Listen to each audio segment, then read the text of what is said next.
Bienvenidos a su blog Curiosidad Cultural, una vez más.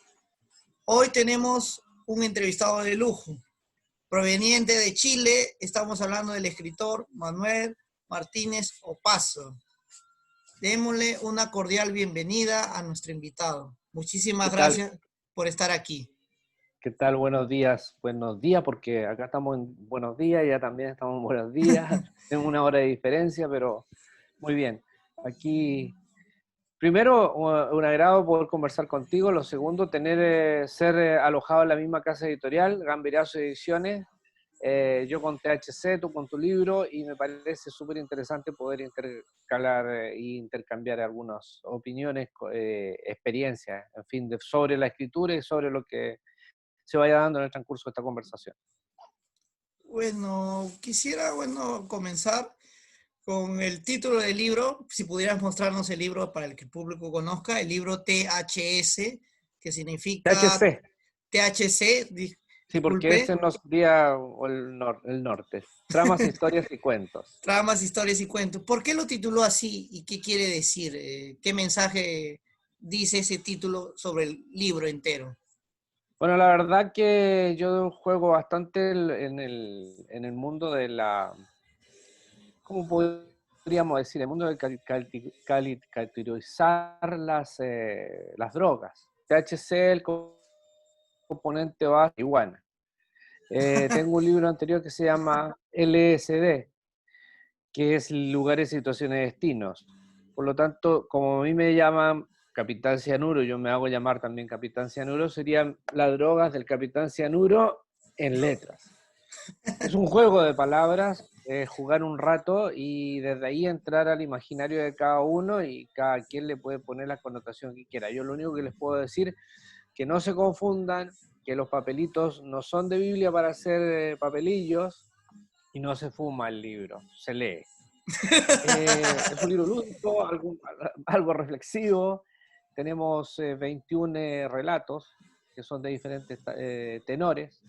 Ajá. Tengo relatos desde mi perro que escribe y que me dio unos textos y yo los puse dentro del libro, Súper.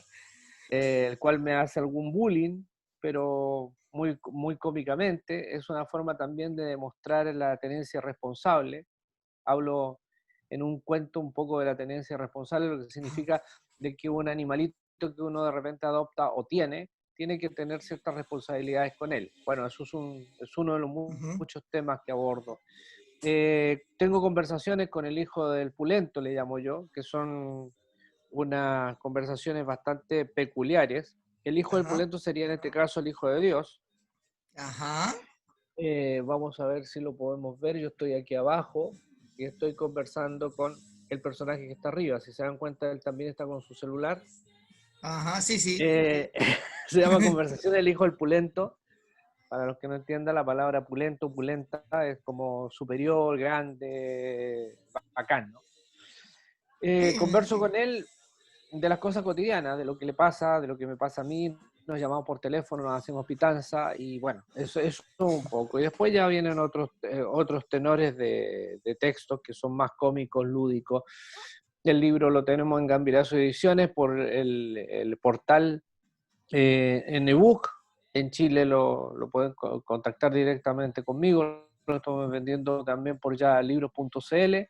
Ajá. Pero en el fondo lo que uno pretende con estas cosas es salir un poco de la rutina de la escritura y entrar a esto que yo le llamo el cuento lúdico, el cuento corto, el cuento pop, si le quieres llamar de alguna manera, Ajá. que son textos o relatos que no van a ir más allá de 4 o 5 páginas y es muy digerible. Me gusta, yo tengo tres tipos me centro en tres tipos de forma literaria: el cuento o el relato corto, la poesía y el ensayo. Y el ensayo claramente es mucho más serio, más compuesto, Ujú. con mucha bibliografía, en fin, pero estos son solamente testimonios del andar, del caminar de la gente que de repente te cuenta una historia que tú la encuentras interesante, entretenida, atractiva, y bueno, la metes dentro de tu juguera propia de imaginario y sacas un libro. En este caso salió THC, anteriormente LSD,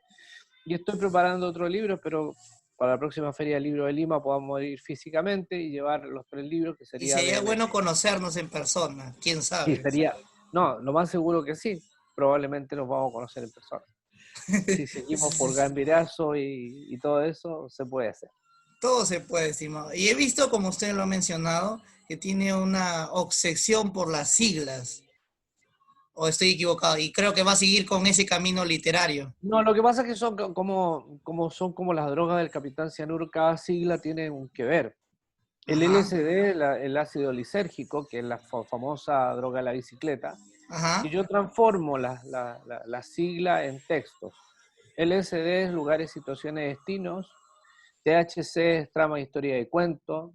Bueno, DMT no voy a decir lo que es, pero es también un componente de la districtamina, de lo que significa el, el componente base de casi toda la vegetación, y el ayahuasca tiene mucho DMT en sí, el TOE, varios componentes ajá. naturales. Por lo tanto, ahí hay un juego de palabras entre lo que significaría eh, agarrar todas estas como cosas tan prohibitivas por tener estos nombres y transformarlo en algo más cercano y decir, ¿sabéis qué? Esto yo lo convertí en una cosa que son drogas de letra más que drogas de evasión por el Sí, momento. me parece muy interesante la propuesta, sobre todo muy lúdica de sus títulos, y que siga así en ese camino. Me parece interesante, reitero, ya que no he visto en ningún autor que utilice las siglas de manera lúdica y también inteligentemente, porque lo hace con una inteligencia bárbara, utiliza nombres, digamos, de drogas, digamos, científicas, de algunas plantas y lo traduce en literatura. Y eso me parece muy bueno. Como usted lo titula, drogas, las letras en drogas. Claro, THC, trama, historia de cuentos. Mira, el LSD es los libros más pequeños del mundo, debes conocerlos, ¿no? Que son los mini libros. Sí, mini libros. Ellos me pasaron a versión, o sea, me compraron los derechos y me pasaron a versión mini libro, el LSD. Y la verdad que ha sido muy buena su experiencia haber trabajado con ese título, porque se vendió prácticamente todo esa, esa posibilidad que tuvieron de sacar ese libro. Y ahora estamos tratando de sacar un libro, que es un libro de ensayo que se llama Ayahuasca, un viaje a la conciencia, que es un libro que yo la tengo también en Gambirazo Ediciones, para gente que quiera puede meterse ahí, bajarlo, Ajá. comprarlo y bajarlo en el sistema de Book. Y ese es un libro de ensayo que tengo que ver mucho con lo que son los curanderos de Ucayali, con lo que son las plantas medicinales y específicamente con ayahuasca. Eso tiene un tema mucho más serio, profundo, con mucha investigación. Son 20 años que me metí a diferentes partes de la selva, pero me fui generando todo el escrito en lo que es la zona de Ucayali, específicamente en Pucallpa, San Francisco Ajá. de Ucayali, en esa zona, con curanderos, conversaciones y tomas Ajá. de... Entonces, estos son mis 2 libros que tengo metidos dentro de la editorial Gambiriazo. Tengo Yolanda, que es un poemario, pero está en físico, no lo hemos puesto. Y este libro, específicamente con LSD, están en versión también en inglés. Así que ahí estamos Ajá. jugando a entrar a otros mercados también. Interesante. Ahora, bueno, ya creo que muchos medios le habrán preguntado lo mismo. ¿Cómo Ujú. nació la obra THS? THC, THC. ¿cómo, cómo nace después de recopilar muchos testimonios de gente que está dando vueltas por mi vida, por la vida de algunos amigos, y que de repente llegan y te cuentan algo que yo siento que es bueno plasmarlo en textos. No tiene ninguna mayor afán, tiene un afán de entretención con algo de reflexión. O sea, se entretienen leyendo algo que es lúdico, pero a la vez dentro de eso van a encontrar algunas que son textos más reflexivos. Hay que ver que Ah, entre medio yo hablo de, no sé, te puedo decir, hay un texto que se llama La cadena de plata, ujú. que el texto fue reproducido por una revista colombiana que se llama Ojalata, una revista literaria, lo pueden buscar, es una revista que está en plataforma, por lo tanto creo que es de distribución gratuita por internet, ¿Ah? ojalá. Y ahí está ese texto que ellos me pidieron y que me parece muy interesante haber trascendido más allá del mismo formato y de mi frontera. Estoy en una revista literaria. ¿Y de qué se trata ese libro? Son en tiempos de la dictadura, se encuentran, no se encuentran nunca, pero coinciden con una mujer que lee el tarot, un miembro de la policía política frente a un miembro de la resistencia política. ¿Ya? Y se van a ver el tarot. La cadena de plata está alrededor de ese tema, porque en el fondo nunca se encuentran, pero tienen un móvil común. Y eso es lo que me provoca una situación que los va a llevar en un momento al límite y obviamente tiene un desenlace que hace que uno quede así como, wow, lo que sucede. Sí, ya No me lo estoy puedo, imaginando no ya. lo puedo contar, pero en el fondo ahí hay un desenlace que es fuerte. Sí, sí, por favor, Tengo, no haga spoiler, que quede en claro, suspenso. claro, yo viajo bastante por la América Latina y también por muchos países. Y van apareciendo muchas historias. Yo tengo la posibilidad por eso de escribir estos cuentos cortos. Podría escribir una novela. Yo no soy tan de escribir largo. O sea, los ensayos son largos, pero las novelas como que me atrapa más leer una novela que yo escribir una novela. Por lo tanto, bien borgiano, creo que voy a seguir siempre sin escribir una novela. A lo mejor sí, no tengo idea. Uno nunca sabe para dónde puede variar la escritura. Yo partí escribiendo poesía y estoy escribiendo cuentos y ensayos. Probablemente en algún futuro pueda armarme una novela y con esa mantenerme vivo y el día que le ponga al final me muero. No sé. Bueno, Borges también pensaba que en algún momento, bueno, en realidad no pensó que iba a escribir una novela y nunca lo No, hizo. nunca lo hizo. Eh, pero bueno, ustedes tienen, o sea, Vera Vargas Llosa que tiene muchas novelas, Ah, sí. son otras, pero por ejemplo, ver a un Marcos Martos que en ninguna novela, pero tiene mucha poesía, que anteayer también está por Gambirazo Edición, Ah, sí, está también. haciendo reviviendo un nuevo libro, o sea, un libro que tiene, pero lo revivió y me parece muy... Él es un personaje para mí eh, excepcional de la escritura de los peruanos. O sea, yo creo que él ha hecho un recorrido de la escritura muy largo. O sea, no sé, Marcos debe estar por sobre los 75 años, pero bajo Mm. eso viene escribiendo desde los 20 años, con mucha producción, un tipo que es muy potente en todo lo que es las letras del Perú, un tipo que le ha presentado a Vargas Llosa libros, que está dentro de este cabalgar de la escritura, y creo que Gambirazo que también nos tenga a ti y a mí, bueno, que tenga al maestro Martos, nos hace a una buena altura, ¿no? Bueno, yo estaba así fabulando, soñando, quién sabe. Bueno, también tenemos otro poeta de la misma generación de Marco Matos, me refiero a Javier Heró. Quién Ya. sabe, si él estuviera vivo también estaría en la misma casa editorial. Probablemente, hay varios escritores que se han ido y que podrían haber estado ahí. Me recuerdo el que no se murió hace mucho, se murió hace muy poco. eh, Se me va el hilo, pero trabajó con varias editoriales, Reinaldo, si no me equivoco, Reynoso. Osvaldo Reynoso se refiere. Colorado Reynoso, sí, podría haber sido perfectamente alguien que estuviera en esta casa editorial, no sé, uno nunca sabe Otro lo que podría genio. hacer.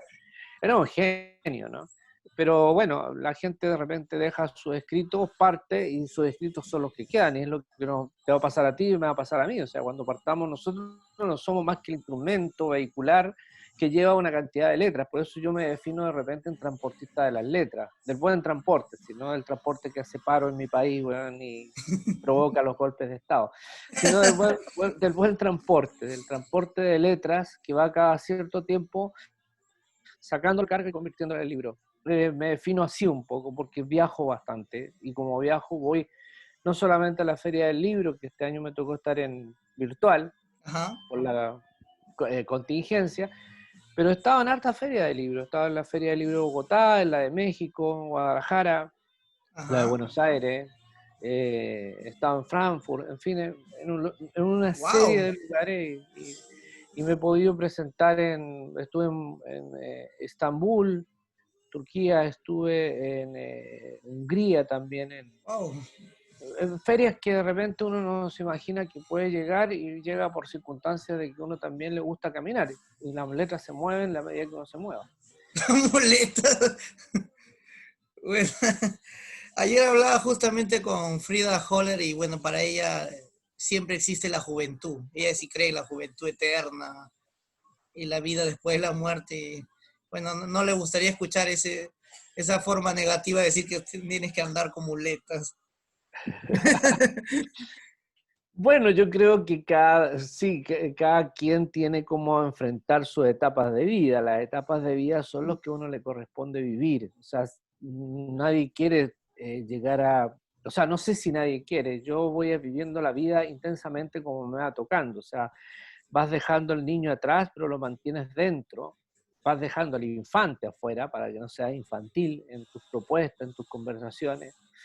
Vas asumiendo la juventud que se te empieza a alejar y te llega este adulto, y este adulto ojalá que tenga ese niño y ese joven siempre vibrando dentro de ti, saber seguir tocando timbre, no es problema, y arrancar también. Y que el día de mañana si andas con muletas, bueno, que la muleta sirva para tocar el timbre y hacerte el boludo para que cuando salga alguien no te agarre nada achuchada, ¿no? Entonces, me parece que sí, cada uno tiene como, hay que saber enfrentar la vida. Mi padre tiene 90 años, está por Ajá. cumplir 90 años, y es un tipo que sabe enfrentar muy bien la vida. Dice que tomando vino uno siempre se mantiene con una sana vida y para todo se cura, ya sea para la enfermedad o estás curado, da lo mismo. ¿Y para el Eh, coronavirus también se cura? sí, claro, con el vino. Mi papá, con vino. No, pero bien, o sea, me parece interesante que la gente tenga esa jovialidad hasta el momento que le toque irse. Mamá también, mamá se fue hace el 26 cumplió 6 años y también se fue siempre jovial, le gustaba cantar, mantenía una forma de enfrentarse en la vida que por mucho que le tocara de repente los remesones, a todos nos toca, hay que ¿Ah? mirar el lado más, el sol siempre sale, aunque uno no lo vea, el sol siempre está, aunque esté nublado, el Bueno, en sol mi está. casa está nublado hoy día en Lima. Bueno, Lima es la gris, así que no hay nada que hacer ahí. Siempre ha sido gris Yo Lima. siempre me reí mucho porque yo creo que cuando los españoles le preguntaron a los nativos dónde se podía instalar una ciudad, los nativos miraron un poco más fuera del Callao y más fuera de lo que sería el sur de Lima y le dijeron acá, justamente donde estaban un lado, porque si tú sales un poco al norte del Callao, hay el sol Sí, hay siempre. sol, bastante Más sol. hacia el sur, así como al oasis, para esa zona, hay sol. Pero en Lima es rarísimo, siempre es gris. O sea, cuando uno sale el sol, yo las veces que me toca ir a Lima, yo me siento muy agradado cuando me sale el sol. Yo digo, me está premiando la ciudad. Pero siempre sale como a las 4 de la tarde, 5 de la tarde. Ahora, Bienvenido, te dice la capital. claro, pero no me desagrada. Bueno, al que vive allá, o a lo mejor le puede desagradar un poco estar siempre en una cosa gris, pero A mí yo me sí. acostumbro. Yo cuando voy a Lima me acostumbro a andar en los días nublados. O sea, además que como no les llueve, porque lo que les llueve es una garúa, entonces yo lo encuentro también entretenido. Y ustedes tienen un poco más de temperatura. Cuando uno baja en el aeropuerto en pleno invierno, de repente se encuentra con 16, 17 grados. Y yo salgo de Santiago de Chile y muchas veces salgo con 8, 7 grados de temperatura, una temperatura más, ustedes tienen húmedo, nosotros lo tenemos seco. Entonces al final, eso te hace pensar que estás obviamente en otro paisaje. Ahora, Lima a mí me gusta mucho, la ¿Mm? disfruto mucho, me recorro bastante Lima, no solamente el centro de Lima, el centro cívico. Yo tantos años yendo al Perú que me he dedicado a conocer el Perú. Voy a lugares donde, o sea, a Lima voy a lugares donde de repente dicen, no, pero ¿cómo vas ahí? No sé, yo me voy a todas partes. Voy a Malvinas, voy a Gamarra, de polvo azul no, y no le hago reclamo porque cada día parece más mall, feo, pero mall. Así que las cosas hay que buscarlas en otras partes. Y la verdad me recorro mucho. Sí, De veo que repente, es un eterno viajero. No solo sí. recorre Lima, sino todos los países que ha comentado. Y Perú lo conozco bastante. Yo siento que Perú me atrapó algún día y me quedé en su paisaje y en su caminar por Perú. Desde Piura a Tacna he recorrido mucho. He estado en los lugares turísticos y no turísticos.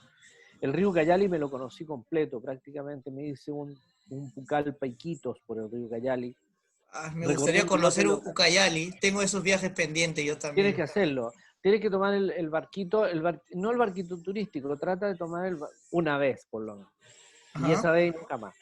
Una vez por lo menos haz el barco que son el barco de pasajeros normal, el que vale muy barato, no sé, debe costar 60 soles, una cosa así. Compras tu hamaca y viajas, son más o menos 7 a 8 días. Habla tantos días. Te vas Yo pensé que era metiendo. un par de días. No, no, no, es re largo ese. El par de días, el turístico, que dura como menos de un par de días, dura re poco. Creo que dura 12 horas, una cosa así. Es muy rápido ese. Son unos barcos muy rápidos. Y lo otro, hacerlo ya, salir a Lucayali desde Yarina y hacer un recorrido nomás, o sea, un recorrido a algunos pueblos, ir por el día. Nosotros hemos estado de repente viajando, nosotros digo porque yo voy con amigos que tengo, Elmer Flores, la familia Flores que viven en San Francisco Ucayali, con ellos yo Ajá. de repente me aventuro y vamos hacia algunas localidades a disfrutar un poco el paisaje, que son maravillosos los paisajes. O meterse para otro lado y de repente ir camino hacia lo que sería Tarapoto y conocer la otra parte de la selva, que ya te empieza a meter a otro tipo de vegetación, de paisaje, de situaciones, Wow. y ya, y ya venirse más hacia el centro, a la selva central, que sería donde está la Bachaninca. Anoche había una chica cerrando la FIL de Lima y que cantó música propia a Chaninca y lo encontré genial. Creo que es de las cosas buenas que logra esta FIL, es acercar gente, acercar estas Sobre todo culturas. esta edición virtual. Claro, y hay tanta cultura que tiene el Perú, tanta cultura incorporada, estas 50 y tantas naciones que son incorporadas y hacen el Gran Perú, me parece fenomenal. Y bueno, hay que darse el tiempo de conocerlo. Yo siempre le digo a los peruanos, conozcan más su país, porque su país es increíble, tiene sierras, costa, selva, y eso significa más de 170 platos de comida diferentes, donde tú podrías estar prácticamente más de medio año probando un plato diferente, Y y cada engordando uno, también, ¿ah? Porque los peruanos y somos de buen bueno, comer. sí, y tienen muy buenos platos. Ahora, incorporar la pollada de repente y de ahí nos salen algunos, pero ojalá diversificar. No es malo comer pollo, pero al final yo creo que hay muchas cosas que se pierden al meterse solamente al diente de ahí Del pollo. de pollo. Es que también somos un país pollero y arrocero. Sí, bueno, ahí viene la mezcla, ¿no? Que es chino japonés, que de repente también a ustedes le influyó mucho, o sea, todo lo que es la comida chifa, me parece interesante tenerla. Mira, lo que provoca de repente conocer estos países, justamente darse cuenta que más allá de la diversidad cultural, tienen una diversidad culinaria muy interesante. Así que Ahora quisiera, si se pudiera cambiar el tono de la conversación, que ha sido totalmente. amena, hablar un tema que, bueno, siempre es un poco tenso. Hablo de la política, siempre lo es. Siempre ha traído Ujú. tragedias al ser humano. Y bueno, sé que en Chile ha habido, como usted comentó al principio, ha habido huelgas, paros el año pasado. Coméntenos brevemente, según su opinión, si esto ha No, sido no, bueno o malo. lo que pasa es que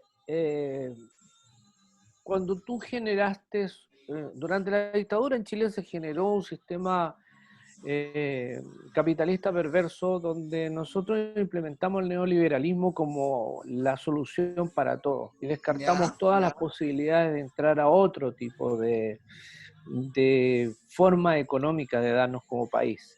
Cuando ese neoliberalismo depredador prácticamente privatizó todo, todo. Lo único que no nos han privatizado ha sido el aire. Cuando todo se paga en este país, llega un momento en que la gente no da. Y lo que pasó el año pasado fue el cansancio de muchos años de que hubieran pocos eh, quedándose con todo en Ajá, desmedro de los todos que tienen muy poco. Llega ese momento en donde porque se decía, habían subido el metro en 30 pesos. 30 pesos no, es poco en el fondo, pero no dejaba de ser si es una persona que gana demasiado bajo su sueldo, que te suban el metro. Pero no fue solamente el metro, fue los 30 años y más de estar soportando que te suban, te mantengan como esclavo moderno, te sometan a un sistema y te digan que está todo bien. Y ajá, mostramos al mundo, nosotros le mostramos a todo el mundo. Los peruanos sí. quisieron a nosotros copiarnos cosas. Yo me acuerdo haber dicho hace unos 10 años en la Feria del Libro de Lima, en una conferencia, no nos imiten. Van a darse cuenta que nosotros no somos la panacea que los cuadros estadísticos muestran y ese porcentaje, o sea, ese valor que tenemos de PIB por per cápita, en fin, no somos eso, porque nosotros como tal, como población, no la pasamos bien, la pasamos sobreviviendo. Entonces, al final del día, este sistema neoliberal tiene sus días contados. ¿Y qué sucede el 18 de octubre o en octubre del año Ajá, pasado? La sociedad, específicamente, primero los evasores que fueron estudiantes de secundaria y media, ajá. eh, hicieron una evasión masiva en el metro, en el tren subterráneo. Sí, Y sí, eso, se y eso, revelaron y y hubo claro, y eso, fotografías en los periódicos. claro, y eso generó toda una situación de revolución desde la perspectiva de mover todo. Y se movió todo. Y se movió al gobierno que está en estos momentos. Y que fue tanto que durante un mes nosotros le cambiamos totalmente la agenda al gobierno y lo obligamos a trabajar con una agenda corta, que hasta el día de hoy se sigue trabajando en esa agenda corta, Ajá.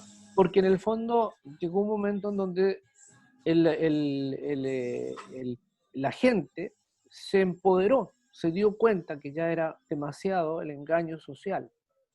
Y en ese momento está esta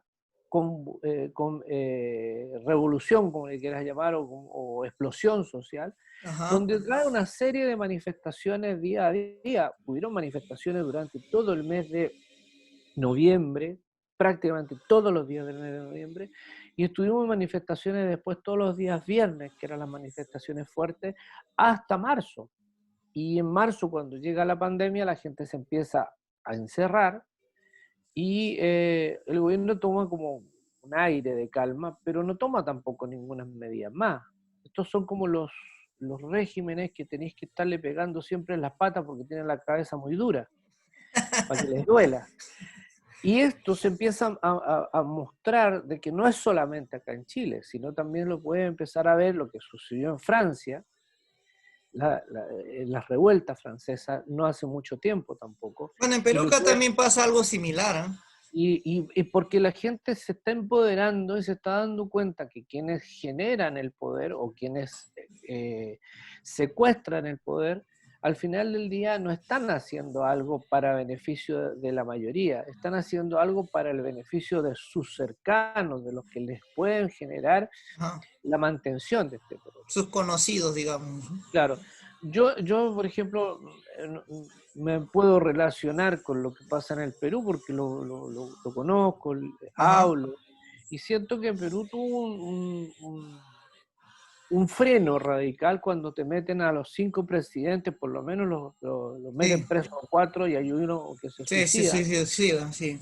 Pero lo que estoy diciendo ahí es que por lo menos le pusieron un coto y diciendo que, mira, por mucho que hubiese sido la primera autoridad del país, también va a ser cuestionado ante la justicia. Ahora, lo que hace el actual presidente Vizcarra, yo creo que es lo que más se puede hacer. O sea, es un país que tienen que ordenarse ustedes como sociedad Ajá. para llegar a tener una sociedad un poco mejor. Hay que entender también las complejidades que tiene cuando dejamos que se metan.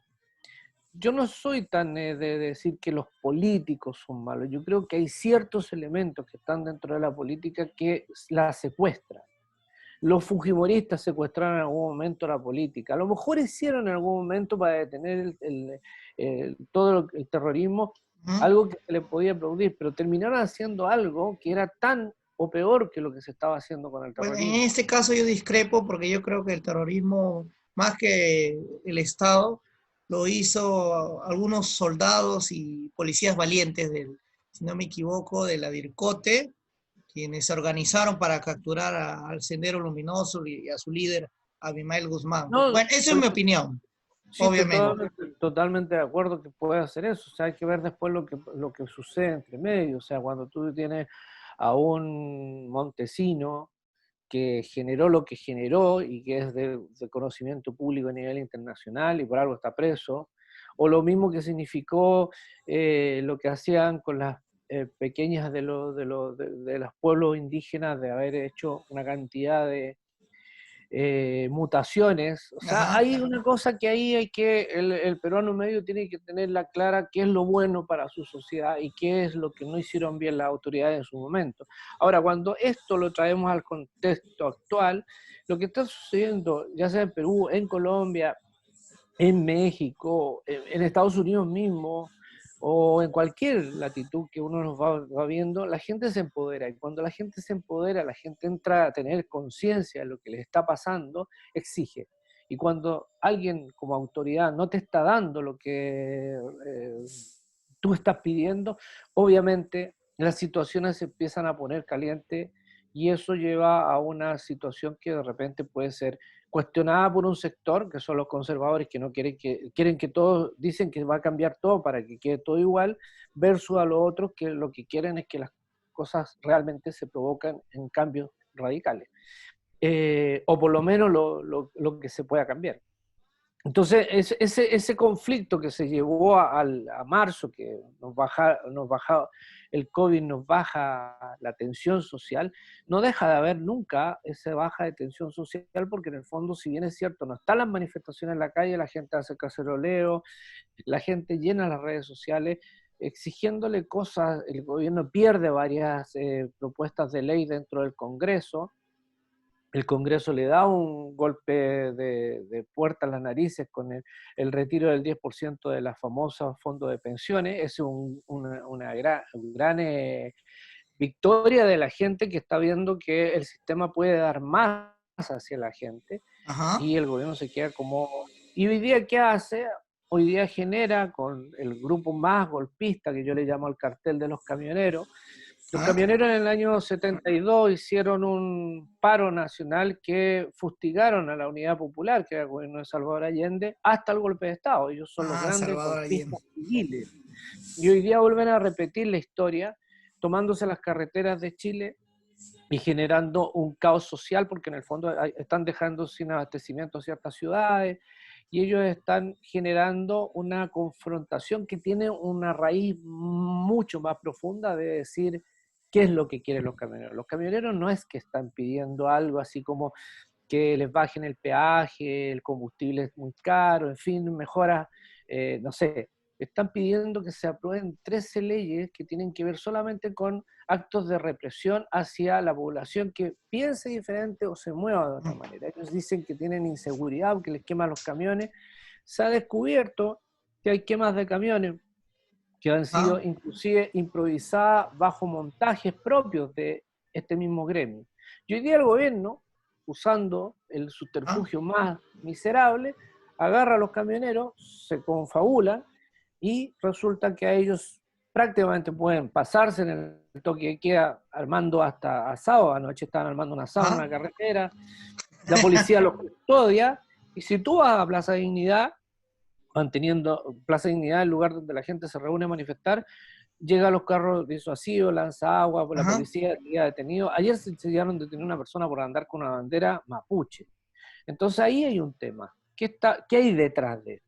Los Ajá. camioneros son los que transportan las materias primas hacia la celulosa. Y en la zona del conflicto donde se generó este conflicto económico, que es la zona de la Araucanía, justamente en ese lugar hay un conflicto que el Estado chileno le ha provocado al pueblo nación mapuche por una cosa de intereses. Les quieren quitar lo que les queda poco de tierra.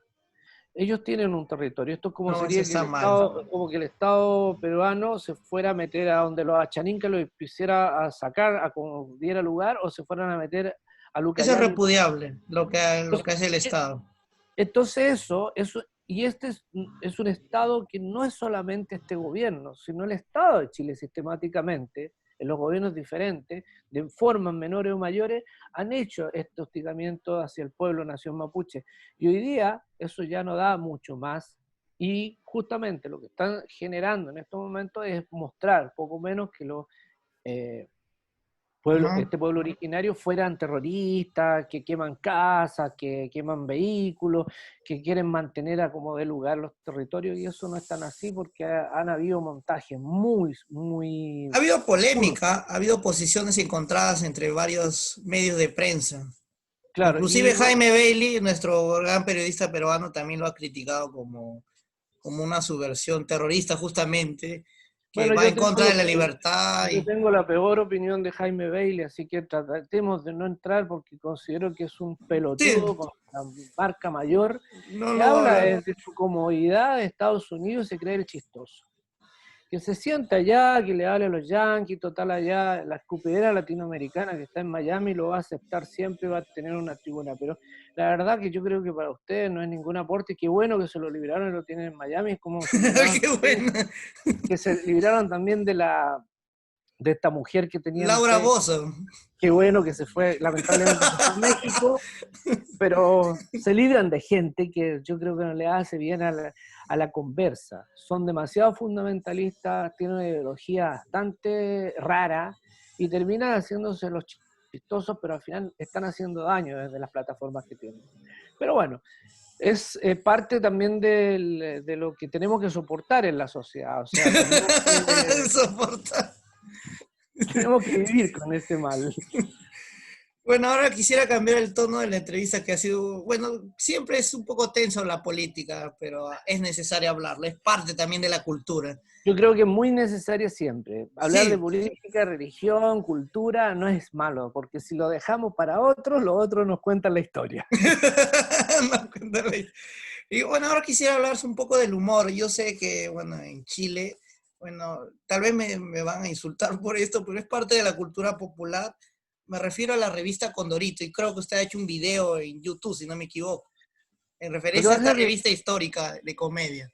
claro, lo que pasa es que Condorito, bueno, el libro más pequeño del mundo también compraron los derechos de Condorito. Condorito es René Ríos es un dibujante, caricaturista del año 50.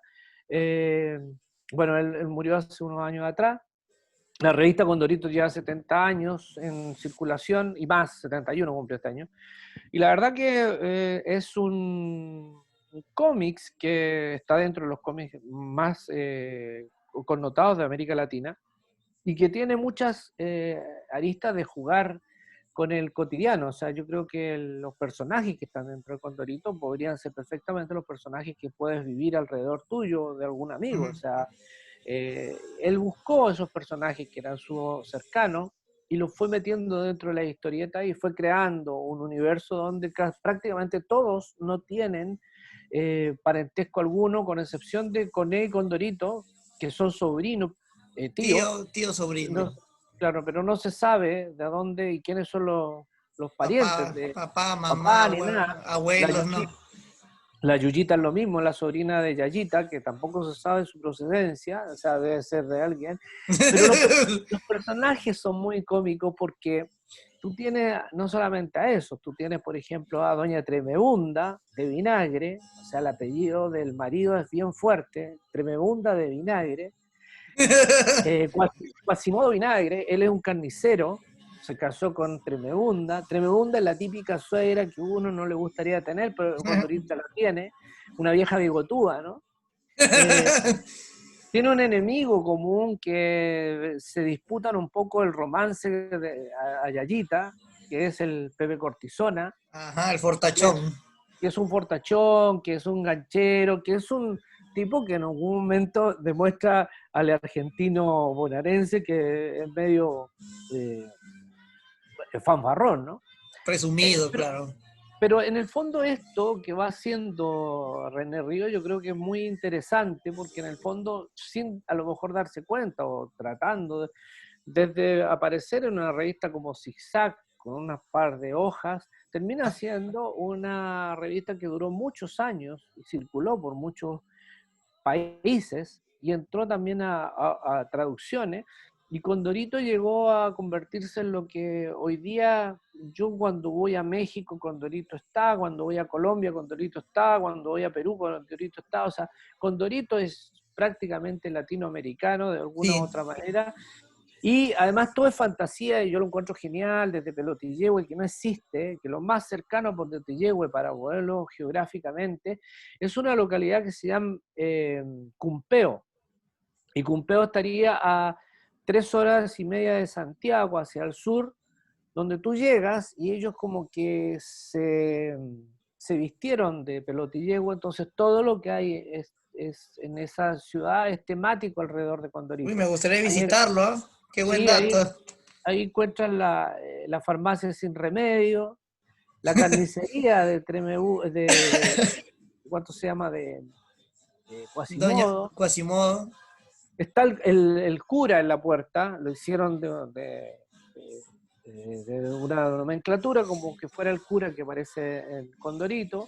En la municipalidad está Condorito como alcalde, en la comisaría de policía está Condorito como policía, en los bomberos hay un Condorito como bombero, o sea, y las calles todas tienen el nombre de diferentes situaciones dentro de Condorito. Es muy interesante lo que lograron en lo que es Se ha hecho Cumpeo. una película hace unos años Sí, atrás. hicieron una película, le llevaron que es un poco la historia de Condorito. Ahora, el hecho que también trasciende tanto, que inclusive los libros más pequeños del mundo logran comprar la franquicia y lo sacan en los 70 años. El año pasado yo tuve la posibilidad de presentarlo en la Feria del Libro de Lima, porque me pidieron que les ayudara un poco a recopilar información y les mandé los libros de oro, en fin, y ellos sacaron las tiras que les parecieron más interesantes y hicieron este compilado de lo mejor de Condorito para los 70 años.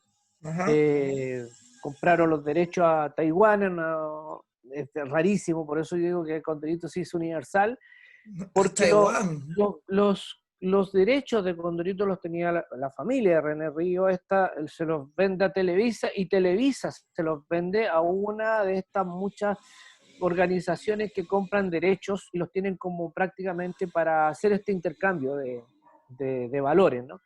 Así que es rarísimo cuando a mí me dice el Ludi Briseño, que es una de las dueñas de los libros más pequeños del mundo, que se lo ha comprado a justamente Condorito a esta organización de Taiwán. Ahí compraron los derechos. Sí, parece justamente como la misma revista, una comedia perfecta. Es una comedia perfecta. Y bueno, como dije, la cultura abarca todo, y incluso la cultura popular, porque bueno, Condorito más para la cultura popular de Latinoamérica, más que del mundo, no sé, tú lo consideras más universal la revista. O sea, la revista sí trascendió, no tanto como Mafalda, pero trasciende mucho. O sea, trasciende porque en el fondo este cómic nace, Condorito nace como riéndose un poco de lo que eran los personajes de Walt Disney.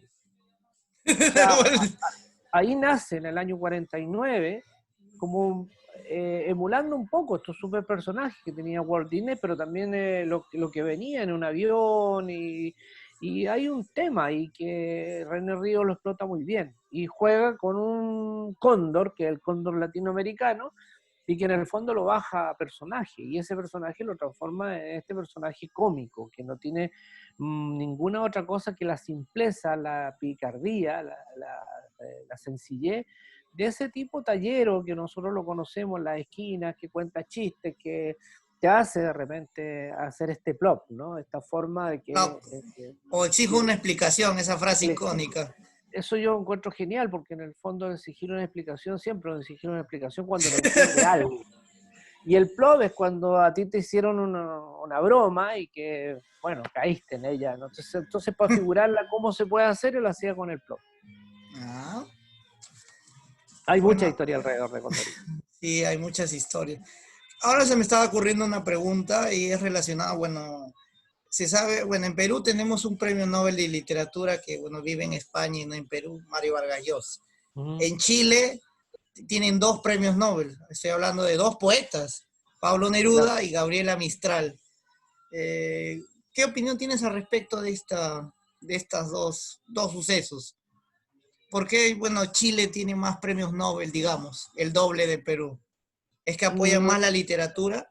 no, yo creo que los concursos siempre tienen un sentido de ser, no es que, yo creo que lo aporte a la literatura. A ver, yo siempre he dicho que César Vallejos, el Nobel, eh, no, no fue justo ahí. César Y Vallejo también estoy de acuerdo.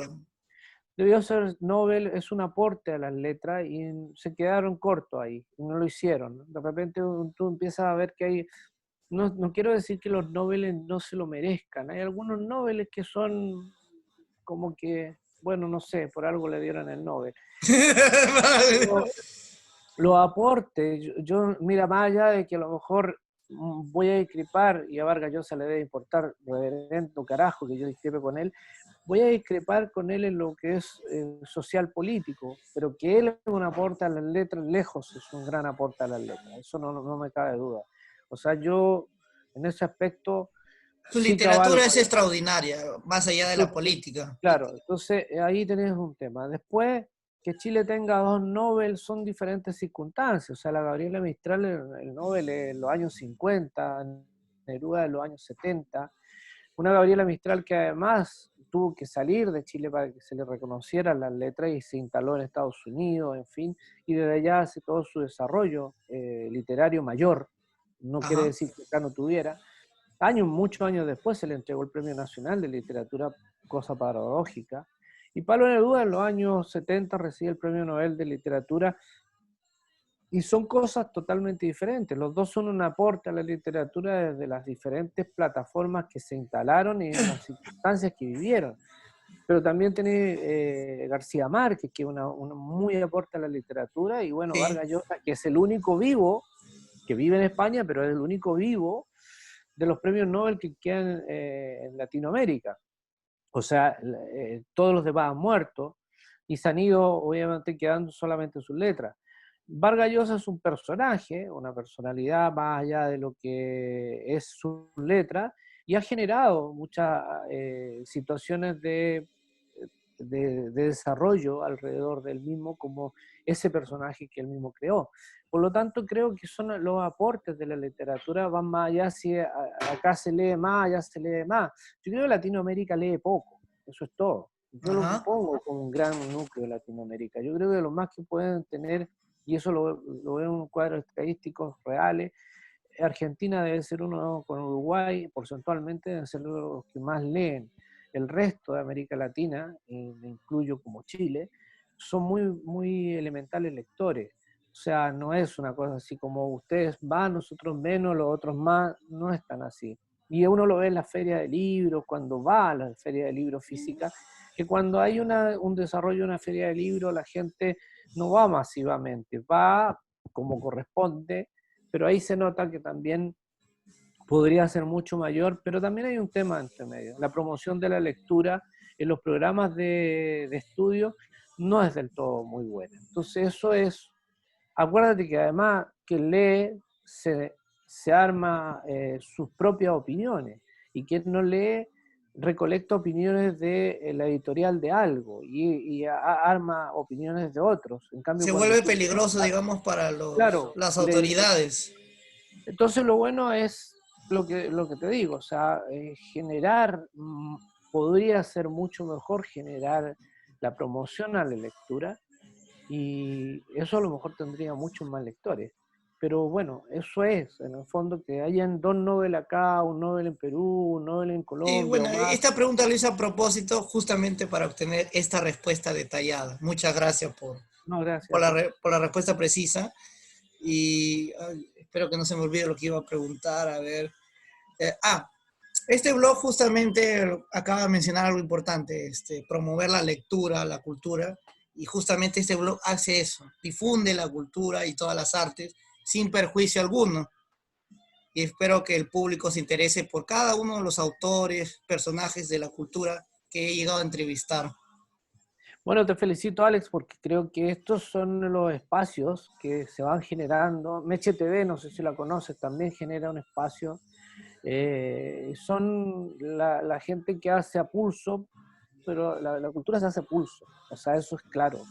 Los escritores que yo muchos conozco se han hecho a pulso, no es que aparezcan en la gran editorial y les compran y se hacen, no, generalmente los escritores van apareciendo después de los 40 años en las plataformas, antes como que es muy difícil. Ojalá en las nuevas generaciones sí se logre, porque hay muchas formas diferentes hoy día de poder mostrarse, o sea, hay gente que yo conozco que no necesita editorial. Tengo a un amigo que es mexicano, que es José de la Serna, él es poeta, no sé si necesita editorial porque tiene más de 200.000 seguidores y él recita y tiene un canal de YouTube y ha sacado libros y hace festivales de poesía y se va a teatro y los llena y es bien impresionante. Claro, hoy día se puede generar eso.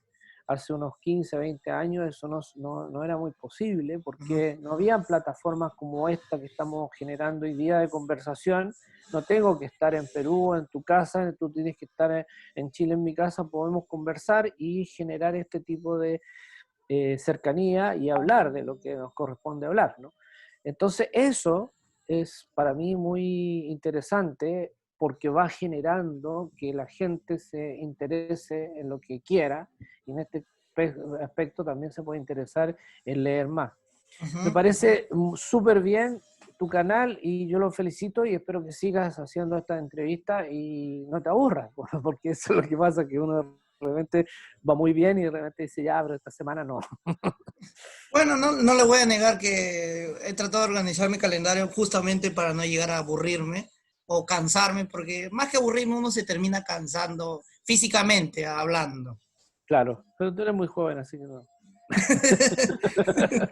No lo crea, es un poco agotador la rutina, digamos, continuarlo, pero trato Claro, de que cada entrevista sea emocionante y de que sea un nuevo parece, aprendizaje. Y claro, cada me parece muy personaje bien. me ha ayudado a lograr ese objetivo. Y se Me lo parece, agradezco a cada uno de ellos, sobre todo a ti. ya pues, muy bien, aquí estaremos para cuando quieras, no hay ningún problema. Y la próxima oportunidad, como siempre he dicho a todos los entrevistados, espero que sea las entrevistas ya en un programa de televisión. Y sea Ojalá, también eso para, entrevistas culturales también. hay que proponérselo cuando uno se propone las cosas funcionan. Cuando uno las decreta, le digo yo a una amiga, las cosas funcionan. Mientras uno está ahí, como que uno mismo se pone los frenos y los obstáculos, las cosas no funcionan. Yo tengo 9 libros y no me puse obstáculo y dije voy a escribir y si no hay editorial lo hago solo y si hay editorial feliz. En este caso, Gambiriazo, le agradezco que hubiese alojado 3 libros míos y espero que aloje varios libros más y nos podamos encontrar contigo, a lo mejor en una presentación de algo nuevo que puedas estar preparando. Ya me ofrezco desde ya para presentarte alguno de tus libros. Sí, justamente le iba a comentar, este es el libro que está en Gambiracio, Entropía. Entropía, que es una definición científica transportada en una definición Ah, mira, literaria. súper bien. Me parece, Y te lo felicito. ¿Lo tienen solamente en papel o lo tienen en digital? bueno, en la editorial Gambirazo lo tienen en físico, pero yo Ya. personalmente también he aprendido en Amazon, Ah, en el bueno, eso formato es muy bueno. virtual. Sí, hay que meterse en los formatos virtuales. Hoy día hay mucha gente que está comprando formato virtual. Lo que hicieron ellos como experimento, pedirme estos 2 libros para poderlos meter en formato virtual, que es THC y Los Brujos de Luca Ayala, Magia, Brujo y Conciencia. Y Yolanda, que está en físico igual que el tuyo. Ujú. Así que Antes de súper concluir, bien de haber estado en esto. ¿cuándo? Ah, no, ya hubo presentación. ¿Cuándo va a haber próximas presentaciones de su libro? Mejor dicho. Eh, no sé, yo genero presentaciones gen- eh, por lo general en físico cuando estamos en circunstancias más normales. creo que será cuando salgamos un poco de esto. Hay Me refiero a las presentaciones. presentaciones virtuales, en este caso. Más que eso, yo genero muchas entrevistas, más que presentaciones. Las presentaciones se dieron en la Feria del Libro. Ahora, probablemente, si se diera todo, podría ser en la Feria del Libro de Guadalajara. Estoy Ajá. conversando justamente con la gente de allá. Y si no, tendría que ser más que nada... bueno, tuvo un lanzamiento este libro virtual. Me pueden buscar en mis canales de YouTube. Mi canal de YouTube es Capitán Cianuro, lo pueden buscar derechamente. Bueno, en todas las redes sociales estoy como Capitán Cianuro, así que no es tan difícil. Voy a compartir los Y links. sí, ahí están los Capitán Cianuro, escritor Capitán Cianuro para Yahoo. Y bueno, eso es más que nada, no sé cuándo, porque no tenemos como fecha, pero entrevistas tenemos harta. Mañana tengo una entrevista con una radio de México. eh, Genero mucho contenido en medios, hablando tanto de libro como de contingencia. Yo tengo inclusive la posibilidad de escribir para Chile Libre, que es un portal de internet que escribo una vez a la semana, y participo de una revista que se llama Ojalata de Colombia, que es una revista literaria, y estoy trabajando también en un futuro, no te voy a avisar para que te conectes. Trabajo con una organización de Argentina que son de poetas y voy a recitar unos poemas en unos días más también. Pero estoy generando eso, contenidos por redes más que presentar libros, hablar de varias materias literarias mías. Bueno, yo también, bueno, he llegado a publicar, bueno, si se pudiera comentar, Sí, un claro. artículo, digamos, de coyuntura social, sanitaria y política relacionada a la pandemia en la revista Gato Negro, que también le voy a compartir para que lo lea. Es una versión PDF que lo va a poder leer. Súper bien. También colaboro también coincidentemente con algunas columnas en la Asociación Peruana Soy Autista y que es una ONG relacionada con el autismo. Qué bonito. Y ahí hago varias columnas también un poco críticas y sociales. Y, y también estoy colaborando con una revista virtual también coincidentemente que se llama Dolaje, que quisiera promocionar. Y ahí colaboro también con columnas, videos, poemas, etc, etc. Súper bien, te felicito. Hay que seguir hacia adelante y mostrar lo que más pueda uno de letras. Si para eso vinimos algunos a mostrarlo. Bueno, terminamos esta agradable entrevista con nuestro invitado Manuel Martínez Opazo y les aseguro que todos aquellos entrevistados que he realizado volverán y esta vez para un programa de televisión. Esa es mi Y no se finalidad. olviden, Claro, y no THC. se olviden de adquirir el libro de nuestro entrevistado, THC, Tramas, Lo, Historias y Cuentos. y cuento. Lo pueden adquirir en gambirazoediciones.com. Ahí se meten. Ahí hay varios títulos, está el título tuyo también. Así que ahí pueden buscar alternativas. Ahí está, como diría el chavo, la buena vecindad. Así es. Bueno, creo que estamos en un momento de podernos despedir, así que yo te agradezco la audiencia que tengan y a seguir adelante. Te voy a seguir viendo en tu canal de YouTube, en las plataformas que tú mismo puedas sugerir en un futuro. Muy bien. Buen día, estimado. Y que Buenos sigan días. los éxitos. Gracias.